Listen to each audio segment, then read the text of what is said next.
கோயம்புத்தூர் சாக்கு வியாபாரிகள் சங்கம் சார்பாக 78வது சுதந்திர தின விழா 78வது சுதந்திர தின விழாவை முன்னிட்டு கோயம்புத்தூர் சாக்கு வியாபாரிகள் சங்கம் சார்பாக தேசிய கொடியேற்றி அனைவருக்கும் இனிப்புகள் வழங்கப்பட்டது.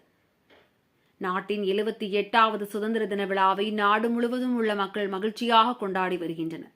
இந்நிலையில் கோயம்புத்தூர் சாக்கு வியாபாரிகள் சங்கம் சார்பாக 78வது சுதந்திர தின விழா சங்கத்தின் பொதுக்குழு தலைவர் BA ஹனீஃபா தலைமையில் நடைபெற்றது.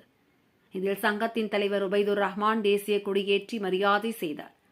செயலாளர் மதியழகன் அனைவரையும் வரவேற்று பேசினார். விழாவில் மூத்த உறுப்பினர்கள் ரகுநாதன், லத்தீப், அபுபக்கர் ஆகியோர் அனைவருக்கும் இனிப்புகளை வழங்கினர். இந்நிகழ்ச்சியில் சங்க நிர்வாகிகள் அபு தாகிர், சுலைமான், தங்கவேலு, அப்துல் ரஹீம், முகமது யூசுப் ஆகியோர் முன்னிலை வகித்தனர். தொடர்ந்து நிகழ்ச்சியில் பேசிய சங்கத்தின் தலைவர் உபைதுர் ரஹ்மான் சுதந்திர தின விழா வாழ்த்துக்களை அனைவருக்கும் தெரிவித்துக் கொள்வதாகவும் சங்க உறுப்பினர்களுக்கு தொடர்ந்து திருமண உதவி, மருத்துவ மற்றும் கல்வி உதவி என பல்வேறு நலத்திட்டங்களை செயல்படுத்தி வருவதாக தெரிவித்தார்.